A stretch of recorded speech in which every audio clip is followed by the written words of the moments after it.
جو لوگ کہتے ہیں عورت نبھا نہیں سکتی وہ لوگ جھوٹ بولتے ہیں۔ تم عورت کے دل میں جگہ بنا کر تو دیکھو، وہ تمہیں تہجد میں بھی مانگے گی۔ جو عورت آپ کی نسل کے لیے اپنے وجود کے اتنے ٹکڑے کر دیتی ہے، اس میں اتنی خامیاں کیسے نکل آتی ہیں؟ یہ زندگی ہے، کوئی فلم نہیں۔ یہاں لوگ پرفیکٹ نہیں ہو سکتے، سمجھوتے کرنے پڑتے ہیں۔ خامیاں تو ہر انسان میں ہوتی ہیں۔ ہم پوری زندگی سے انتظار میں نکال دیتے ہیں کہ ایک دن ہم اپنی من پسند زندگی جئیں گے، لیکن یہ بھول جاتے ہیں زندگی وہی ہے جو آج ہے، کل تو بس ایک خواب ہے جس کی کوئی تعبیر نہیں۔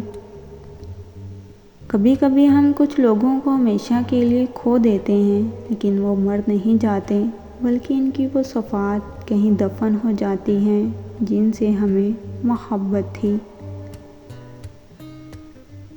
زندگی آپ کو محبت کرنا سکھاتی ہے، تجربات آپ کو یہ سکھاتے ہیں کہ کس سے محبت کرنی ہے، اور حالات آپ سے پتہ چلتا ہے کہ کون آپ سے محبت کرتا ہے۔ کتابوں کی اہمیت اپنی جگہ، اصل میں سبق وہی یاد رہتا ہے جو وقت اور لوگ سکھاتے ہیں۔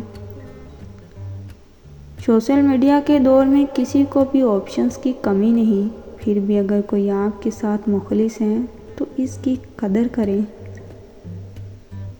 جن سے محبت کی جائے ان سے مقابلہ نہیں کیا جا سکتا۔ کسی کو پا لینا محبت نہیں، کسی کے دل میں جگہ بنا لینا ہی اصل محبت ہوتی ہے۔ کسی بھی بیکار خواہش کو اپنے سر پر سوار نہ ہونے دیں۔ وقتی خواہشات آپ کا ذہنی سکون برباد کر سکتی ہیں۔